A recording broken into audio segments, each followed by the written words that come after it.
So we shall start with the peace chant together on your screen. The text is on your screen. Om Bhadram Karnevih Shrunayama Devaha Bhadram Pashye Maksha Virya Jatraha Sthirair Angais Tuštuvag Shastanubhihi Vyashema Devahitam Yadayuhu Shastina Indro Vriddha Shravaha Shastina Pusha Vishwavedaha Swasti Nastarksho Arishtanemihi Shasti no Brihaspatir Dadhatu Om Shantihi Shantihi Shantihi. So this is our third class number 3 on Mundaka Upanishad. In our first class, we had a general idea about the Vedas. Upanishads are part of Vedas, so we want to have an overall idea about Vedas. Then, in second class number 2, we had an overview of the Mundaka Upanishad. That is, what are the important points of the Upanishad, how to navigate the Upanishad, the ideas that have been presented in the Upanishad, an overall view of that, like a map, navigation map on Mundaka Upanishad. These two we have had. What I forgot to do in our last class, although I mentioned that salient features of Mundaka Upanishad, that is, the ideas which we find in this Upanishad, which we don't find in other Upanishads. These are called salient features, as well as most important ideas of the Mundaka Upanishad. That I forgot to explicitly mention. Okay, so today we'll start with that. Explicitly mention or see the salient features of Mundaka Upanishad. Only 2 slides, so it won't be long. One is about 2 types of knowledge. We shall soon see what are the 2 types of knowledge: higher knowledge and lower knowledge. That will be discussed in mantra number 4 of the first chapter.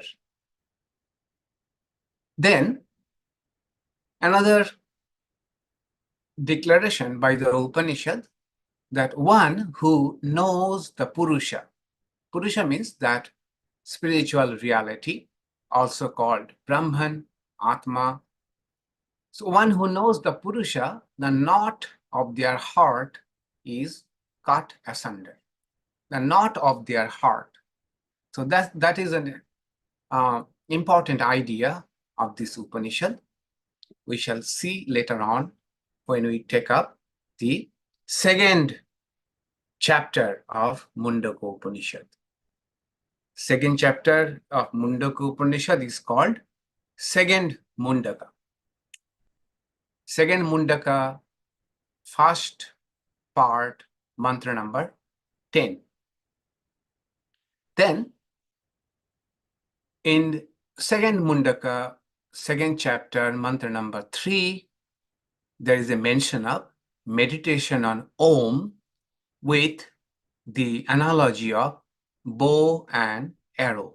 Bow and arrow. This idea of meditation on Om with the imagery of bow and arrow is unique to this Mundaka Upanishad. In Mandukya Upanishad, we saw meditation on Om. Meditation on Om in a different context and with different meanings attached to the meditation on Om. Here we shall see another type of meditation on Om with the help of the imagery of bow and arrow. This is also unique to this Mundaka Upanishad. Then in third Mundaka, that is the last Mundaka, first chapter, first mantra, it again brings analogy or imagery of two birds referring to the empirical self, the self that we identify ourselves with, and a transcendental self, a transcendent self that is none other than me, none other than me. This tale of two birds, empirical self and transcendent self, who are accessible in our own being. Two birds live in the same tree. Similarly, we have, as it were, two selves, one empirical self and transcendent self, that we shall see in third Mundaka. Another idea, Purusha is realized in the lotus of the heart, in the lotus of the heart. So, if the spiritual reality, which is infinite, which is everywhere, is to be realized, where is it realized? So, Mundaka Upanishad will say that it is realized in the lotus of the heart.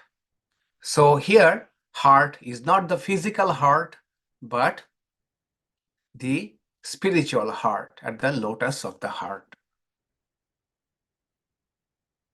Then, another important declaration by Mundaka Upanishad, this spiritual reality, Purusha, is realized through yearning,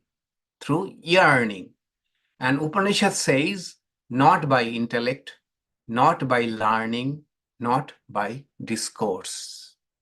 Yearning, one who really wants to realize this transcendent self,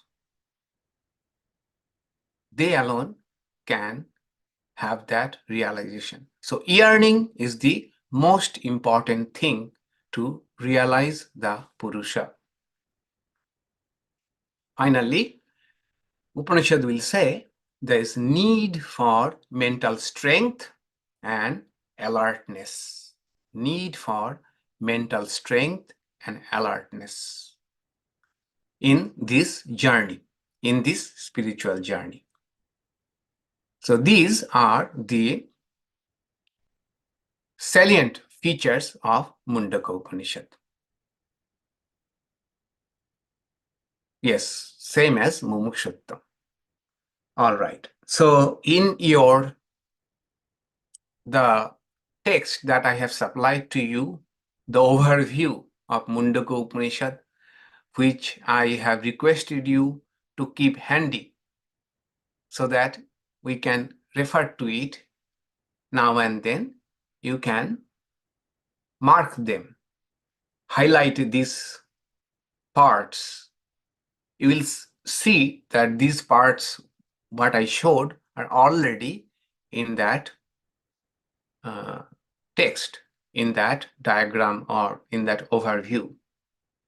So what I will do in our next email, I will send out these salient features so that on your overview page, you can highlight these mantras, these most important mantras. Okay. After 5 years, most of the things that we shall discuss will be forgotten. Why 5 years, even after a month? It is our human nature. So at least when we go back, we find out the highlighted parts, and those may bring the essentials of Mundaka Upanishad. Essentials of Mundaka Upanishad. All right. Now we are entering into Mundaka Upanishad proper. Okay. Mundaka Upanishad proper.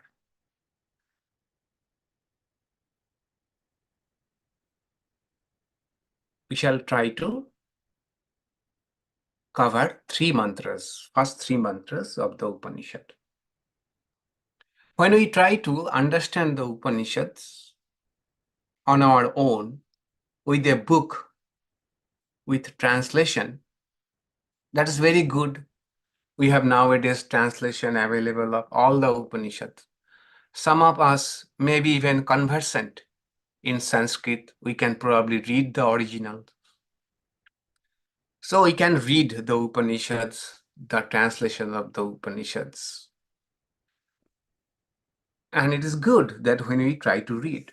But very often we find several difficulties, such as we find some words in the Upanishads which are Sanskrit words no longer in use. They are no longer in use.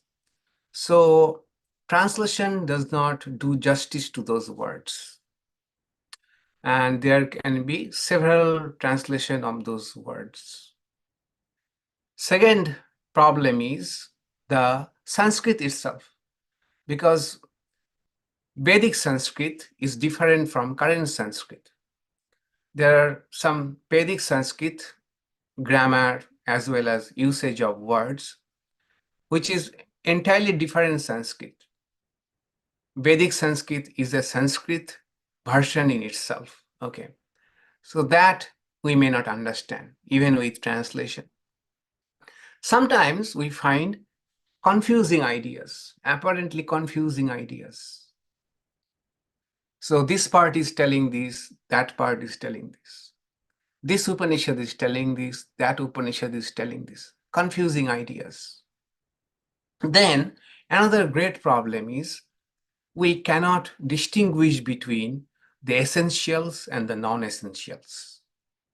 What are the essentials part of the Upanishad? What are the non-essential parts? For example, in many Upanishads we shall find a brief story about creation, how creation happened. Okay. And with our scientific mind, most of us, all of us have a scientific mind, and we know about the current theories backed by physics, the theories of creation. They do not match up with the theory of the Upanishad. So we can conclude that the Upanishad is outdated, and what is the point? And this is totally unscientific thing we are reading. But these are non-essentials of Upanishad. Okay, non-essentials of Upanishad.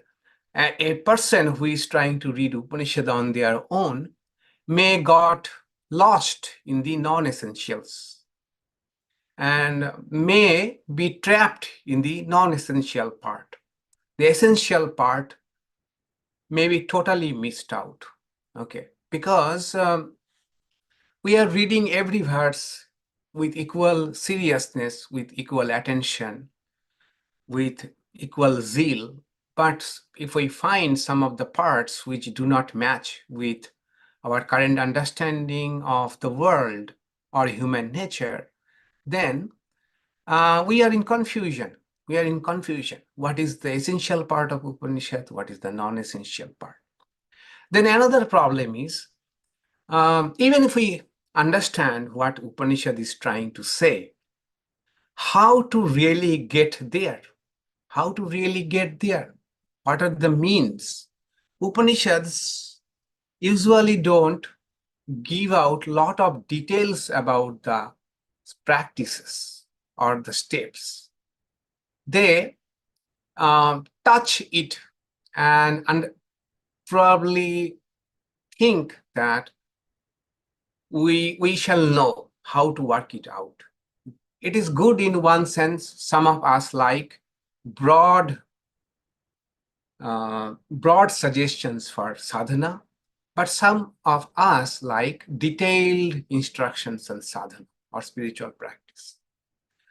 So we may not understand. For example, Mundaka Upanishad, Om was equated with all the three states: waking, dream, deep sleep. And the silent part of Om was equated with our transcendent self.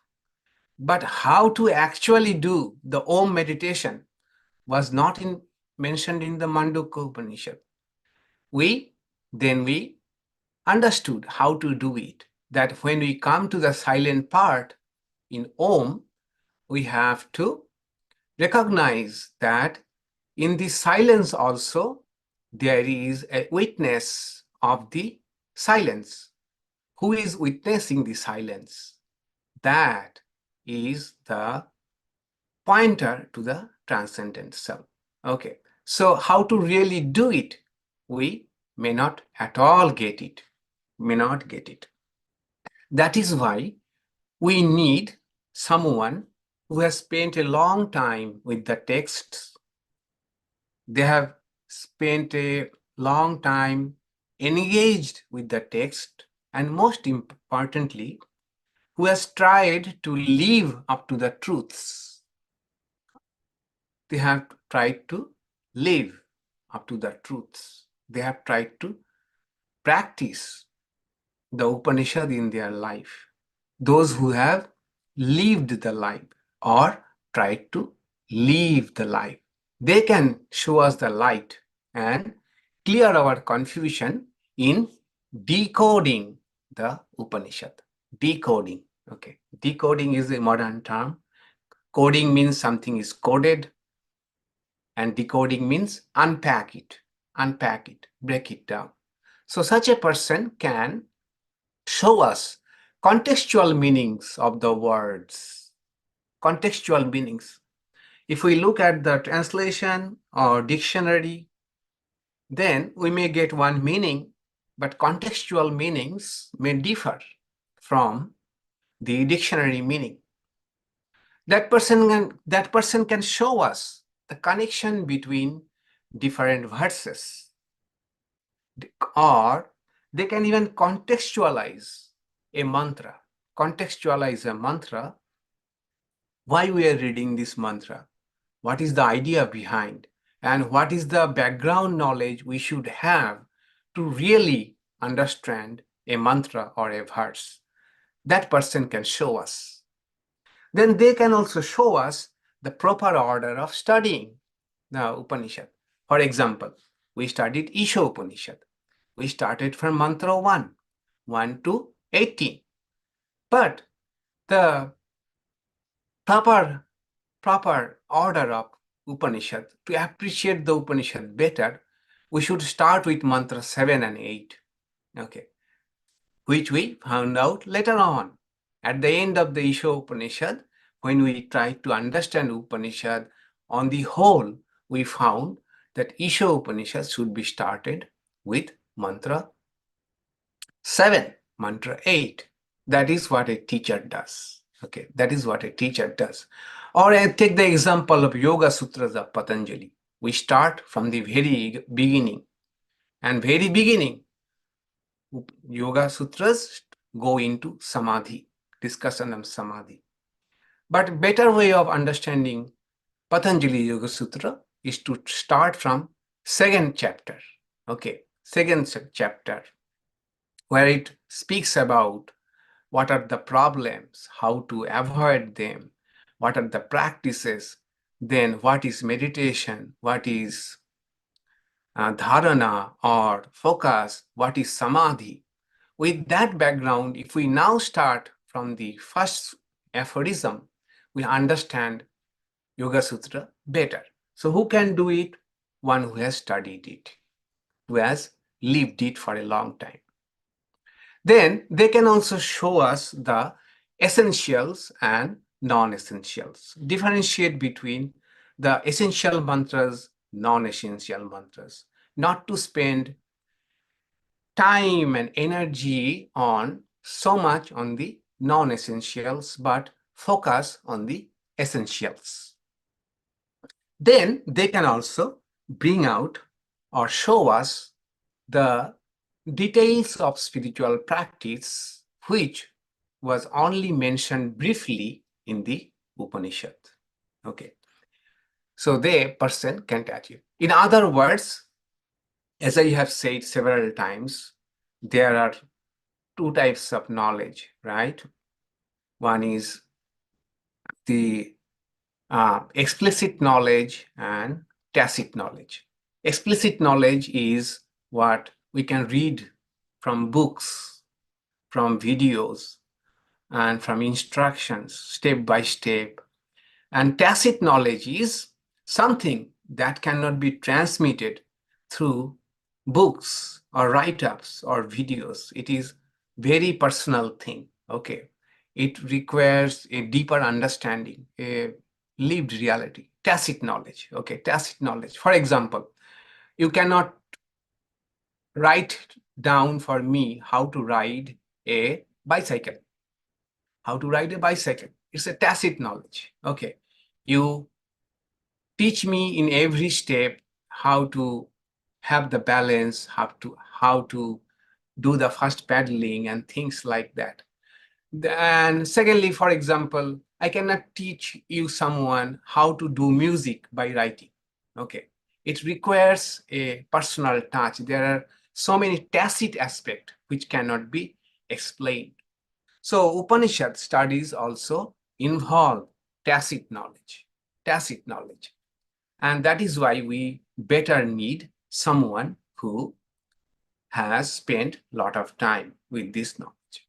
Now the question is how that person knew all of this. One is definitely they have engaged with the text for a long time. Another is they have lived with the truth, tried to live the life. And another is very important. They have got the knowledge from another teacher. Got the knowledge from another teacher, another tradition. That is called lineage. Lineage. Okay. Lineage. It has been handed down to them from succession, in succession from one teacher to another teacher, from previous teachers, from lineage. So lineage is considered important in the study of Upanishad. Okay.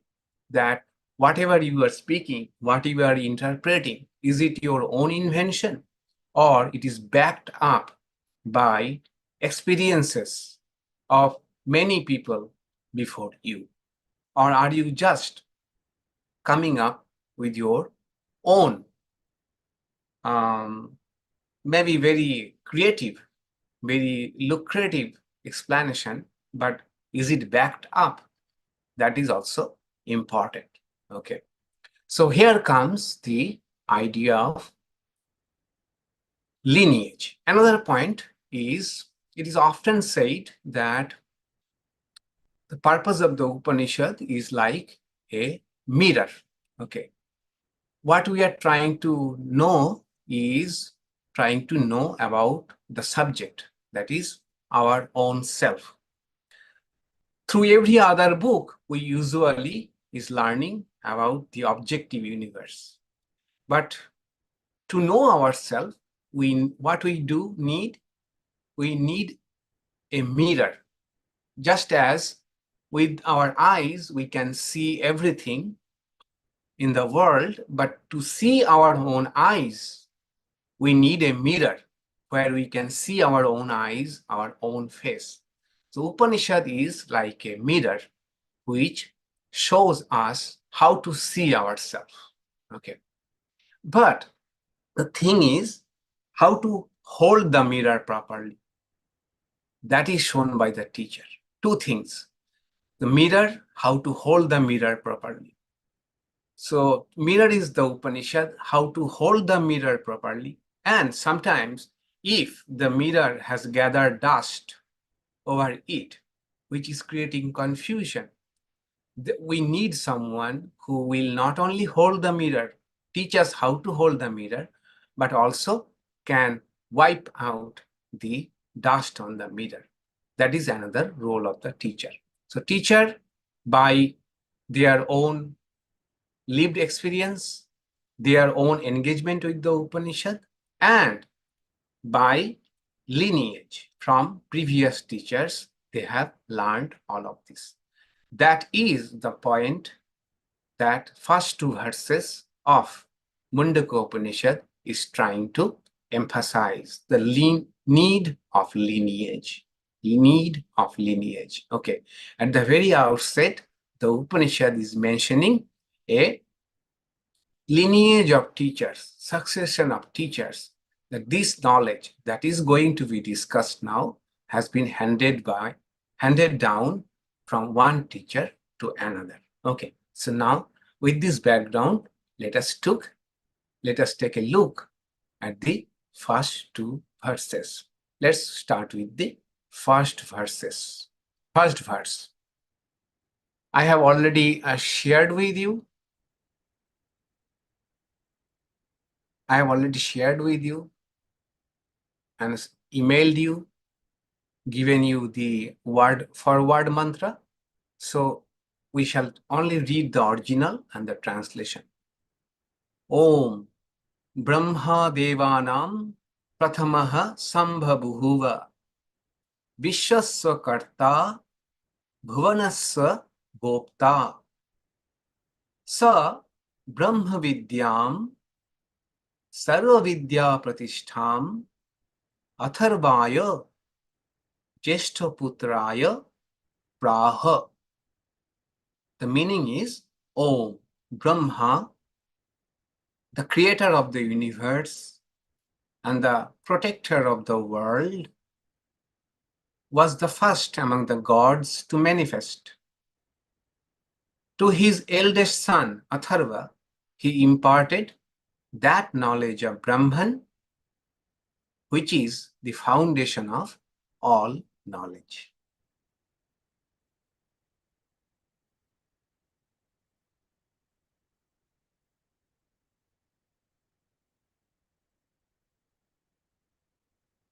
So there are two words confusing, Brahma and Brahman.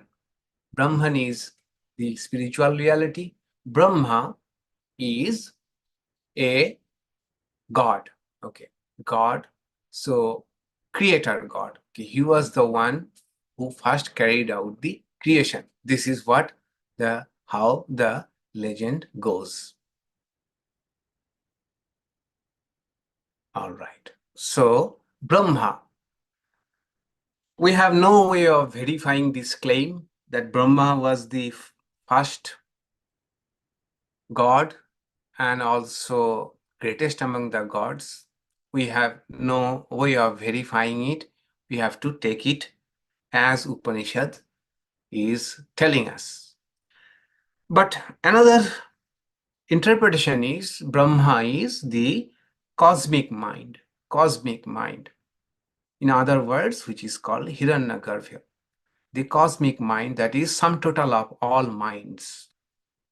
So the spiritual knowledge, which is called Upanishad, first appeared in the cosmic mind. Okay, and later on it was transmitted successively. And greatest of the gods may mean really Brahma in this pantheon was the greatest of the gods, or first among the gods means cosmic mind was the first mind to evolve. And Shankaracharya mentions that to mention the glories of Brahma, that Brahma is such an important deity, it has been mentioned that greatest of the god. Another point is, which Upanishad is trying to make, is this study that we are going to do has a divine origin, therefore sacred. A divine origin, therefore sacred. Okay. Any knowledge is sacred according to the Indian spiritual tradition, any knowledge. That's why in which is uncommon here, Indians respect the books also a lot. Books, okay. So they never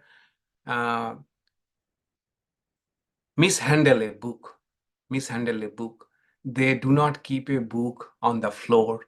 They do not touch a book with any other limbs than the hands and fingers. Okay. So the idea is, any knowledge is sacred. Okay. Sacred. And so even more so, this Upanishadic knowledge, which has a divine origin from Brahma. Since Brahma first taught his eldest son, Atharva. So again, we don't know, we have to take it. May literally mean so. Atharva was Brahma's son, but Atharva was also a sage. It might also mean that Atharva was the first sage to whose receptive mind this Upanishad was revealed. Okay. In that sense, Atharva becomes the spiritual son of Brahma. Okay.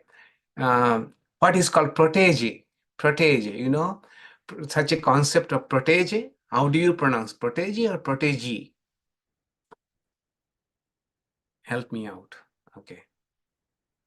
Unmute and protege or protege? Protege. Prodigy. Protege. Protege.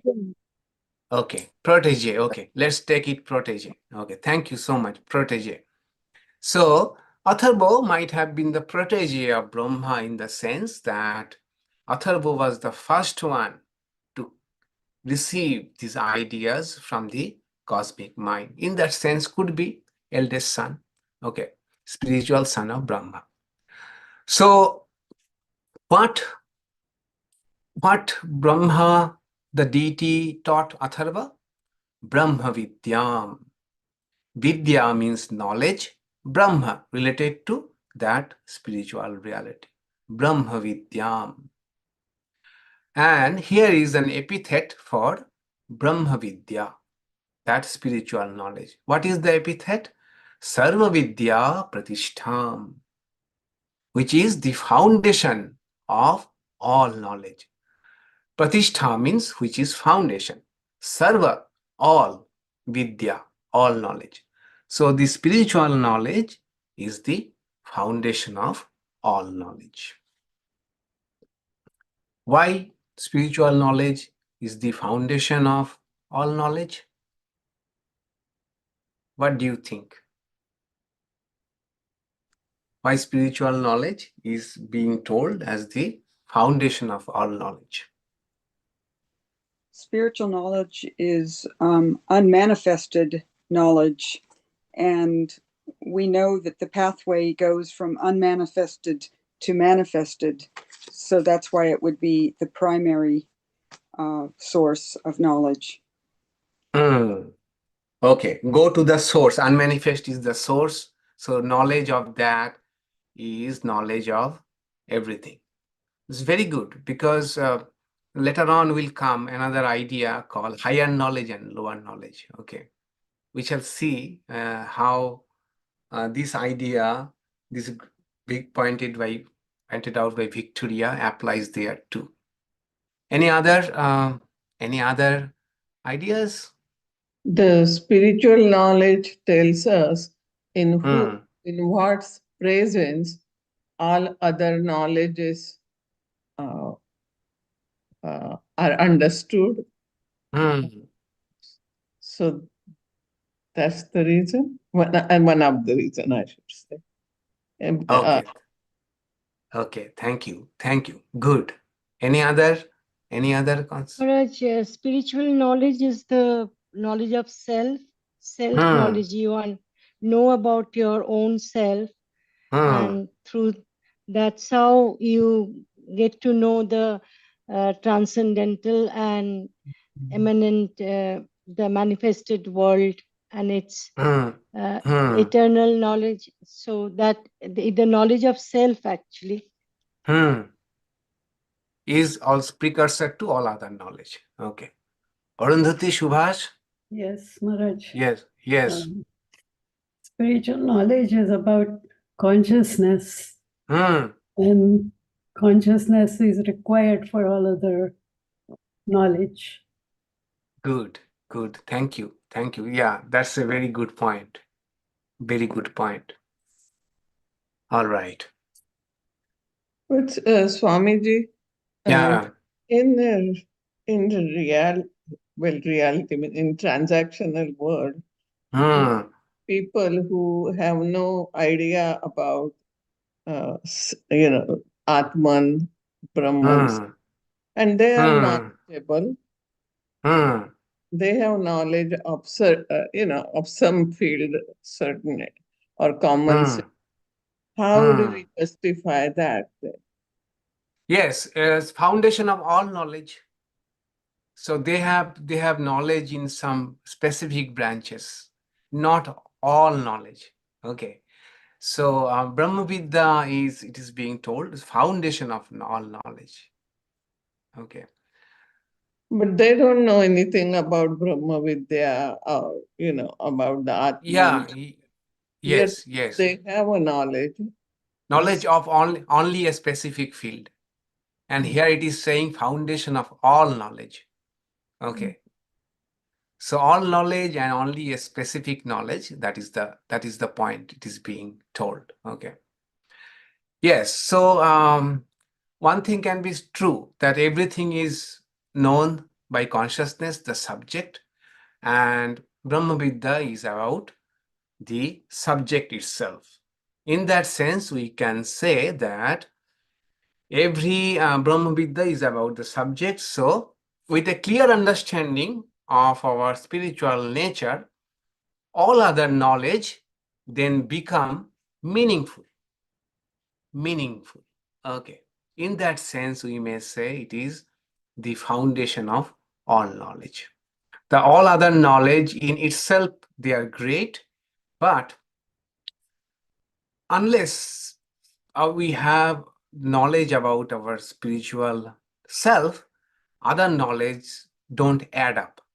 To give an example that Sri Ramakrishna gave, that 1 and 0. Okay. So a spiritual knowledge is 1, other knowledges are zeros. After 1, you put zeros, 1 0, 2 0, 3 0, it become 1,000, 10,000, 100,000 because of the 1. Okay. And when the 1 is missing, all the zeros together do not mean anything. Okay. In that way, we may say that it is the foundation of all knowledge. Another thing I believe is another meaning of the word pratishtha, which we have translated as foundation, which has been translated everywhere as foundation. Pratishtha also means culmination. Okay. A temple pratishtha, that is, the temple was being constructed, but now it is reaching its culmination. Okay, pratishtha also means culmination. So all other knowledge culminates into spiritual knowledge. Okay, spiritual knowledge. That could be one meaning. And another meaning is that when we know ourselves truly, who we are, all other knowledge then become meaningful. All of the bits and pieces of knowledge then take a, this overall view, or their relative importance we understand, and they are then become totally on the whole meaningful, unless they are like different bits and parts of knowledge about different subjects. When spiritual knowledge is there, all of them together makes the bouquet. Okay, all of these are like flowers. Then spiritual knowledge is the string or the thread that connects all the flowers and make a beautiful garland and bouquet. That way we may understand these words. Does anyone want to contribute anything about this? Yes, Paul, go ahead. Another meaning that occurred to me is like all other knowledge is subject to error. So if you have spiritual knowledge, that is error free. And if you have that as a reference point, then you can judge all other knowledge by that, whether it is consistent with spiritual knowledge.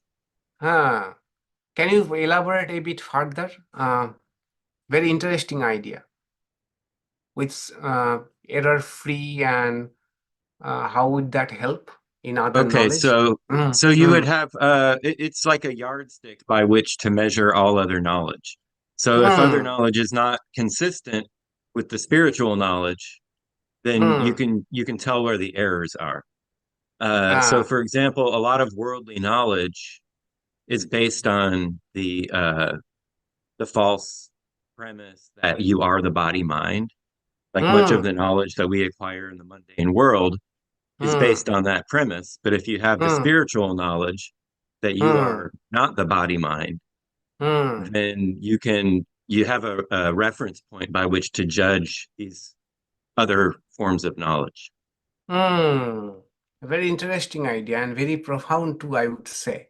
Very profound too. Yes, Mrs. Carmen, yes. So Paul is connecting to idea I have been having that all lower knowledge is delusion. Because the ultimate, when you get to the ultimate truth, you see that everything in the world is really empty, that it's not the ultimate truth. And so I was thinking about how Ramakrishna really saw Kali as real until that sadhu pierced his eye with the shard. And even that knowledge of Kali fell away for Ramakrishna. So even he had that little bit of delusion before he got to complete enlightenment. So all worldly knowledge is tainted or a form of delusion, except ultimate realization, which I think connects a little to what I heard Paul say, what I understood Paul to say. Yeah, it's something for all of us to ponder over, this point that error-free knowledge and knowledge with error. To give some idea about it, what I feel like, nowadays we are bombarded with information. These are not knowledge though, information, not even vidya. But if we don't have an anchor to judge, which information to take, which not to take, and which information is important, which is not, we are in chaos, totally chaos. We may not understand our generation, but the Gen Z, Gen X, Gen Y, extremely confused about so much of information because they got to expose to several interpretations of narratives of the same fact without first being grounded at reality. Okay, for us, we can easily spot what is conspiracy, what is a distorted version of truth. But so why it is so? Because we have more grasp about a reality. Okay, more grasp about truth, more grasp about the truth, and most importantly, what matters. Okay, there could be several things out there, but does it help me as a spiritual aspirant? Okay, does it help me? So this, through the yardstick of, as a spirituality, if we keep as our yardstick, and if that is our goal, then we shall find most of this confusion or cacophony that is going on in the world does not touch us, because we know that this hardly matters. Okay. It is not exactly what the Upanishad is telling, but almost the similar idea that when we have the grand view or meaning of life, what is the meaning of life?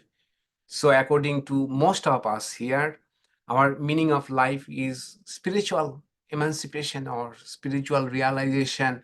At least we are aspiring for that, and that is the main goal of our life, whether we consciously remember it or not remember it. That helps us a lot to navigate these different branches of knowledge and information that is being thrown out to us. Okay, we need a ground where to stand to judge what to take, what not to take. Maybe in that respect, Brahmavidya, that is the knowledge that gives us the truth about our spiritual self, is the foundation of all knowledge. Foundation of all knowledge. Okay, so this is something, it's an open question. So without having a settled answer, we have just given some ideas. Okay, so let us, all of us, think about this.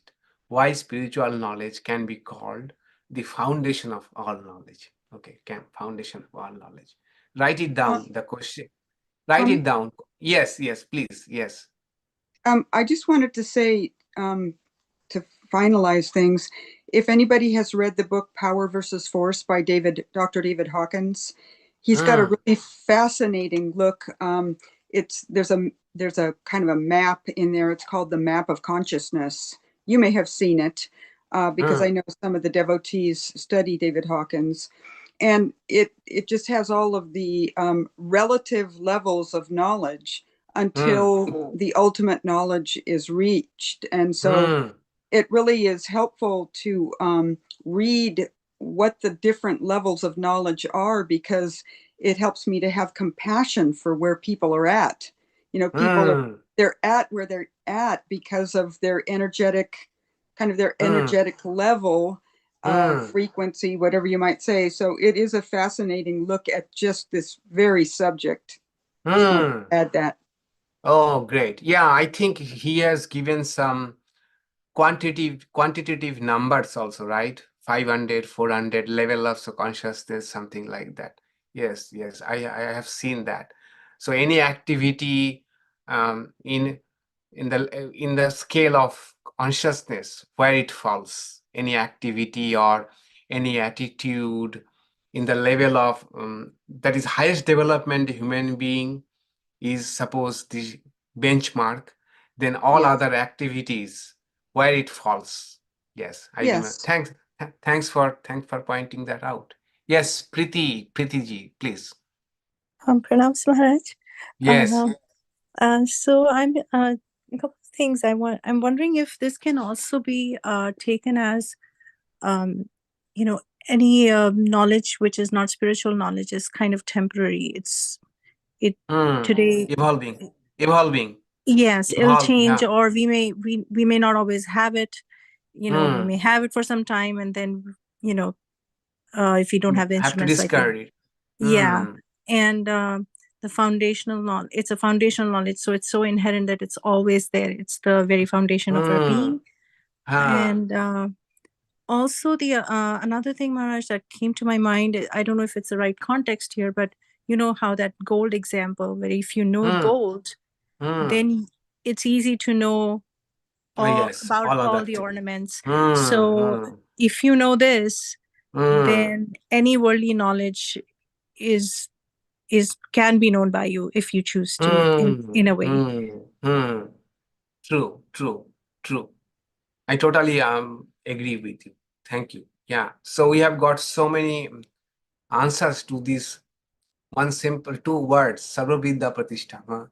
It is the foundation of all knowledge. Spiritual knowledge prevents the downfall of our materialistic knowledge and minds and all. So we can discriminate what to take and what not to take. So it elevates our knowledge also, and elevates our state of mind also. Right.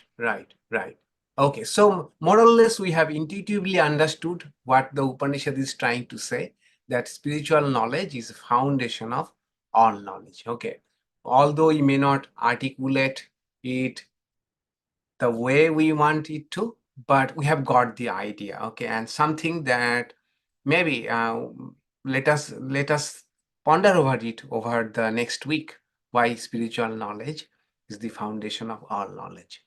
All right. Then brahmavidyāpratiṣṭhām. And another reason can be that it is just a praise about the knowledge of the Upanishad, what we call eulogy.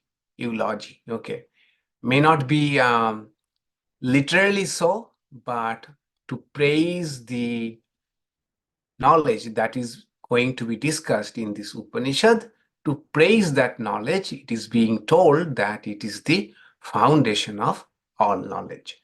So more of it will come in some verses ahead when we shall come higher knowledge and lower knowledge. Okay, all right.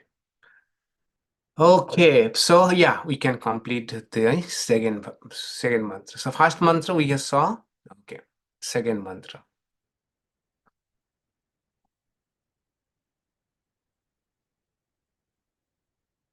Okay. Mantra number 2.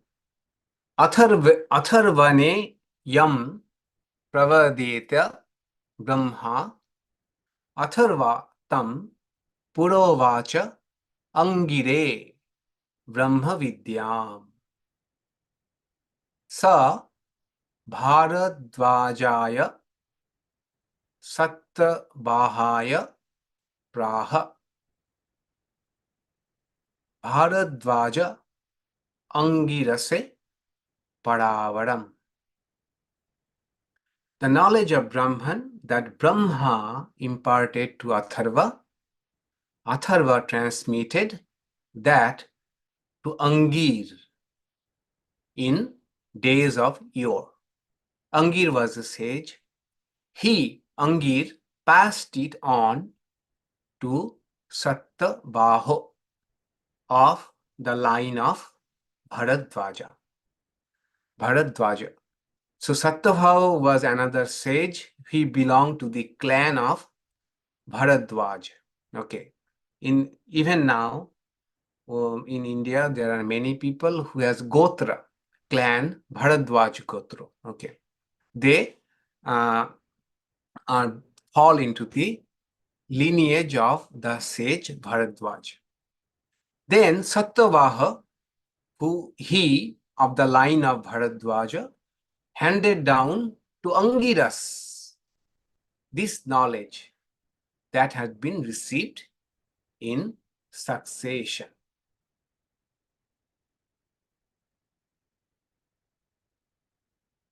So here are the names of all the sages with very difficult Sanskrit names. Okay.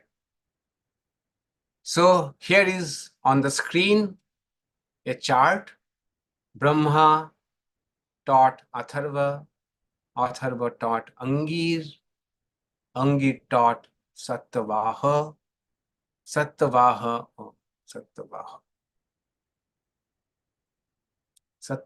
taught aṅgirase.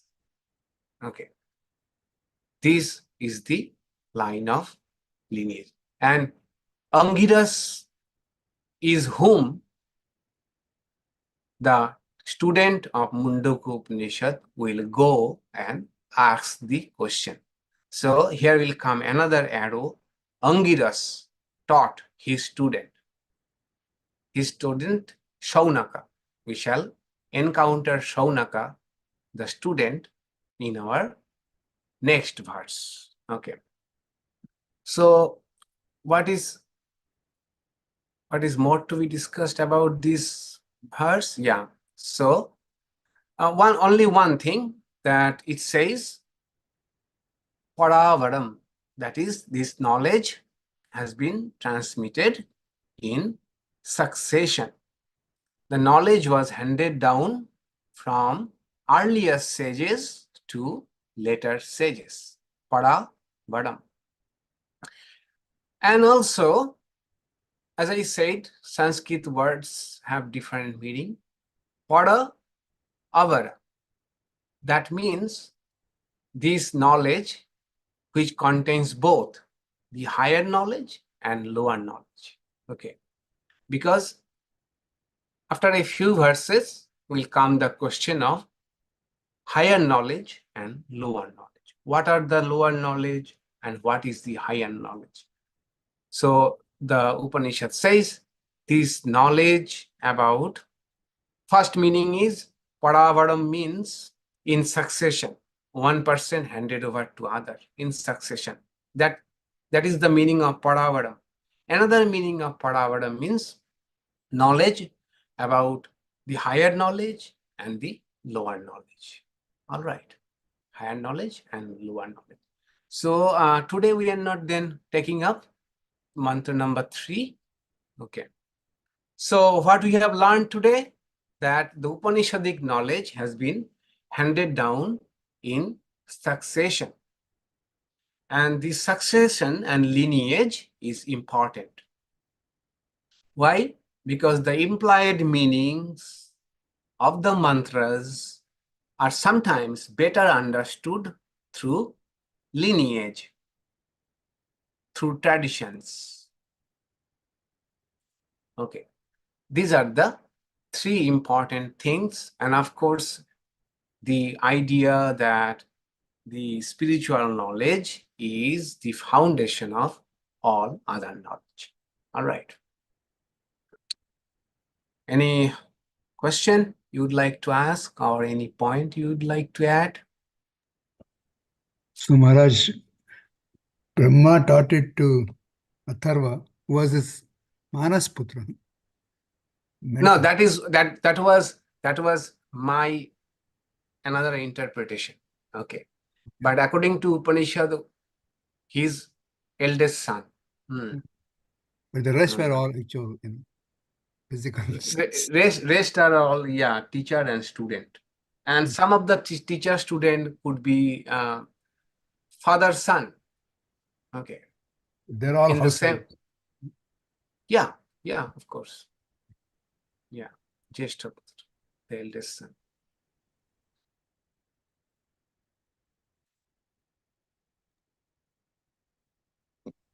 Can we say the reason for lineage is also to say that what was the knowledge given in the beginning was taught purely without any addition Books. or dilution.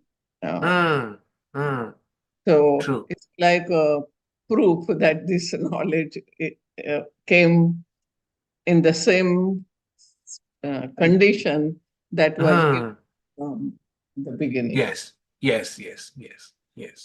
The thing about the Indian mindset is this, that anything ancient is valuable. Okay. Anything ancient is valuable. This is a typical Indian mindset. And also, there are few Indian mindset which is markedly different from Western mindset. And that is, one is this, that ancient is valuable. Number 2 is generalize, try to generalize things. Instead of focusing into details and specifics, Indian minds like to generalize things. So, whole world generalized into 3 gunas, rajas, sattva, tamas. They were not satisfied. Rajas, sattva, tamas was generalized into prakriti. Okay, the matter principle. Then there was another principle, purusha. Purusha, I am talking about Sankhya. Okay, that all the things in the world, in the universe, can be relegated into 2 principles. One is matter, prakriti, and consciousness, purusha. So these 2 realities. Then Advaita Vedanta came. They were not happy with having 2 realities. They want one reality. Okay, that is Brahman. That one reality is appearing as matter as well as consciousness. Then they stopped. Then they stopped. Okay, this is one fundamental thing about, I would say, that Indian mindset. Ancient is valuable, and go for generalization. Go for generalization, more and more into generalized, and go into elegant, one principle that we have to deal with. Okay, and both the things, both the versions, the general go for generalization and go for specifics, have their own values. Okay, own values. All Swamiji, right. I have a question which is kind of side from the Upanishad itself. Is in Purana it says that Brahmaji was born from Vishnu's, the navel, yeah. Yeah, and on the lotus he appeared. What is the symbolic meaning of that? I cannot say that. I have not pondered over the fact. Okay, and neither have I read any commentary about the symbolism. Okay. So I cannot right away answer it. Okay. So Maharaj, that is the quest for even the science, that trying to find one thing, the basic thing, like physics and advanced physics. That's what they're trying to do. Yeah. This idea is everywhere. Find one reality, but that was very much present for a long time, even from the very beginning. That is what I was trying to say. Okay. All right. Then what do you do now? Okay. So Swamiji, I have a question. Now, is this why in the tradition, Brahma is considered the creator? No, it's the other way around. Because Brahma is the creator, and so he imparted the knowledge. No, I mean, that's what we always think. But I'm wondering whether in fact it's the other way around. That is why Brahma is the creator. That we have to see that because otherwise you're just taking it by definition. Whereas in fact, if this is the base of all the knowledge, then obviously the person who first gave that knowledge, or who from where it all arose, has to be the creator. True. Yes. Yeah, then we have to then find out, the other discussion about Brahma from other parts of the Upanishads. Yeah, because I mean, there's also this thought, right? The Brahma is the creator and his consort is Saraswati, because that is knowledge and creation. They go together. Whereas Vishnu is the preserver and his consort is Lakshmi, who is the resource giving. And Shiva is responsible for dissolution, and therefore you need Shakti, power for that. So it kind of fits in very well with that paradigm, So that's why I'm wondering if actually we've been approaching it the other way by definition, when in fact it's an explanation. Yeah, sure. Just a comment. Yes, of course. It's a good observation. Yeah. Swami, I have to say that what Puni just said is how Jack and I were trained when we were young. The Brahma creation, the Vishnu is the sustainer of Maya, and then Shiva dissolves and destroys. That's how we were trained.